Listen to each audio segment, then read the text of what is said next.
Bonjour à tout le monde, j'espère que vous allez très bien et j'espère que vous allez très bonne santé. Je vais parler dans cette vidéo des bactéries. Qu'est-ce que ça veut dire une bactérie? Les différents groupes de bactéries et la structure générale d'une bactérie. Les bactéries, ce sont de petits micro-organismes unicellulaires, prokaryotes de forme variable. Ils n'ont pas le noyau et leur génome reste dans le cytoplasme. La taille d'une bactérie varie entre 1 à 10 micromètres. Le poids d'une bactérie est d'environ entre 10 à 12 microgrammes, 70% d'eau. Une bactérie est constituée des protéines, les lipides, les lipopolysaccharides, les lipidoglycanes, les ribosomes, l'ARN et bien sûr l'ADN. Les bactéries sont divisées en deux groupes principaux. On a les archéobactères et les zoobactères. Les archéobactéries, ce sont des micro-organismes qui adaptent à la vie dans les conditions de vie extrêmes, comme la forte salinité, haute température, faible pH et l'absence d'oxygène, et qui habitent des environnements inhospitaliers, comme les marais, fonds océaniques, les eaux salées et les sources de champs acides.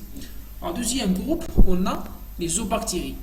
Les zoobactéries, ce sont des bactéries prokaryotes comprennent l'ensemble des bactéries liées à l'exclusion des archéobactères, ou bien sauf les archéobactères, qui sont formes bactériennes courantes habitant dans le sol, l'eau, les organismes vivants, supérieurs bien sûr. Donc, sous le groupe des bactéries englobe nombreux types tels que, on a premièrement les bactéries ubiquitaires. Les bactéries ubiquitaires sont des bactéries qui ont colonisé tous les milieux, comme l'air, l'eau, le sol, les êtres vivants. Et certains peuvent même vivre dans les conditions extrêmes. La deuxième type, on a les bactéries commensales. Les bactéries commensales, ou bien la flore commensale, est un ensemble des bactéries qui vivent sur ou dans un organisme sans lui porter préjudice.